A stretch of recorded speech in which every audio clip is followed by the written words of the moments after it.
Okay, skincare can be really expensive, and you know how like your makeup just looks so much better when you have like proper moisturizer and skincare before? Yep. It really does. It makes such a big difference. So today we're going to be making some DIYs that you can do at home, and you can put it on before your makeup so that your makeup just looks flawless. You're glowing. We're going to be making a moisturizer, a lip scrub, and then finally a makeup setting spray. All right, what goes into the moisturizer, Ani? Okay, so it's actually just a few products. We're going to be using some organic shea butter. Shea butter can be a little hard to melt, so you can just put it in the microwave for like 15 seconds at a time. Keep mixing until it all becomes liquid form. Like butter, pretty much. And we're going to be using some jojoba oil. Jojoba oil is really, really great for your skin. It's like super nourishing. Is, yeah. So what we're going to do is, first things first, we're going to take, depending on how much moisturizer you want to make, either 1/4 of a cup or 1/2 a cup, and we're going to be melting this, so I'll be right back.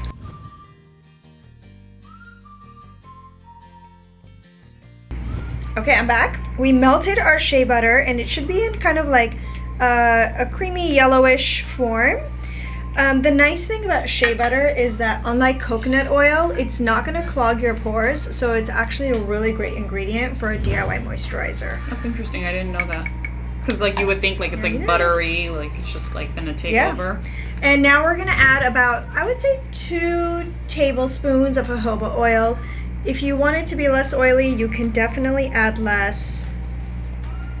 The nice thing about these DIYs is you can definitely alter it to fit your specific expectations. Okay, that's one. Let's mix it up really well.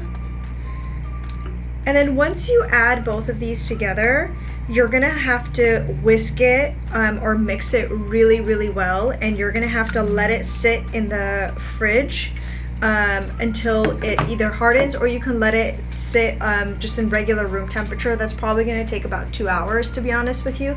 Then you have to whisk it really, really well until it becomes a little bit more of a cream form. Luckily, we already made it. Oh, cool. So this is kind of like our whisk cream form. This is this sat out for, I would say, about 2 hours. Whisked it really well. I put it in here and we used it, so now we can actually use. It's totally like a moisturizer. I would recommend kind of like rubbing it between your fingers to heat up the benefits of the shea butter, and then apply it to your skin. Don't forget your under eyes. Yeah. I would actually really like to use this at night. It's like feels super moisturizing. So nourishing. And the nice thing is, you guys, this isn't just for your face. You can use it on your hands. You can use it all over your body. It's going to be really, really super nourishing, which is so nice. My like anxiety of like wrinkled hands. Rough hands. Wrinkled hands. Okay, you ready to make lip scrub? Yes. That's my favorite. Now for Nora's favorite, we're gonna be making some serious a lip scrub. chapped lip issues, so especially if you wear like really long-lasting lipsticks. That's what it is. Oh my god! I'm always wearing lip paints, and it just am I kills a fish? me. It's like so flaky. Anyway, so this is super easy too. We're gonna be using 1 tablespoon of coconut oil, 1 tablespoon of honey, and 2 tablespoons of brown sugar. So Nora, do you want to get the honey together? All you're gonna do is literally just mix it together and apply it on your lips and scrub. And you can store this in a small container if you want to keep using it for a few days.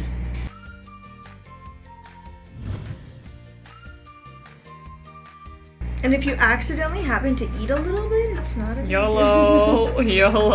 I love making DIYs that taste good. I always eat it.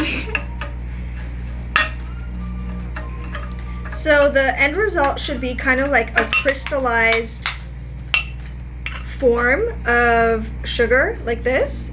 Literally, it just looks like crystallized brown sugar. And you can just take it on your fingertips and apply it to your lips directly. And scrub.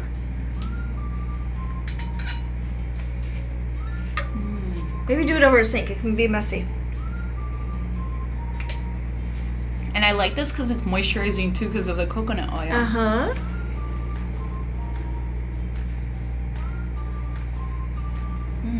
I accidentally ate some.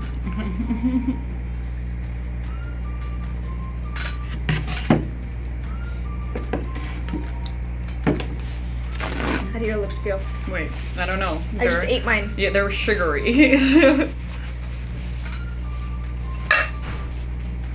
Feels so much softer. Ah, it really does. Right? And it's so funny because like a lot of brands have made lip scrubs, and I'm just not okay with buying it. It's like so weird. And they're like $30. Yeah, it's not even the money. I just like refuse to pay money. Yeah, it's for so that. easy to make, you guys. Because like you have the sugar at home. You could literally make it at home, so it's not worth buying lip scrubs. Okay, you ready for the next one? Yes. So at this point, you would put your makeup on, and now we're gonna make a makeup setting spray that's gonna help your makeup stay in place now that it looks amazing.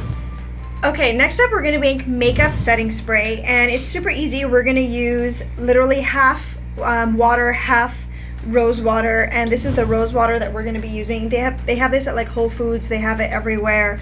And we're going to be using a little bit of vegetable glycerin. We're only going to be using a teaspoon of it. We got this, I think, at Whole Foods as well. So rose water is really good for your skin. It's going to literally balance out the pH of your skin, and it's going to tone your skin. The vegetable glycerin is going to lock in the moisture, and it's going to give you that like really smooth looking complexion. So combining all of these is going to be amazing. So what we have is half a cup of water, half a cup of rose water. So we're just going to mix those two together. And then we're gonna add 1 teaspoon of vegetable glycerin. And we're gonna mix it really, really well. What? Oh my god. I totally thought I didn't know the bottle was pink. I thought the actual product was pink. And I was like, wait, that's rose water? But you can smell the rose water. Yeah, it's really strong. If you have like a little spray container, this will be really helpful. You can store it and use it. I would say you can even use it up to like 2 weeks, even longer if you put it in the refrigerator. And that's the thing with making DIY setting sprays or like the facial sprays. They are fresh ingredients, so they do expire. Yeah, don't forget that. Like when you're making... That's why, you know, like the things you buy on the shelf can last a year because they have so much additives in there. But when you're making it fresh...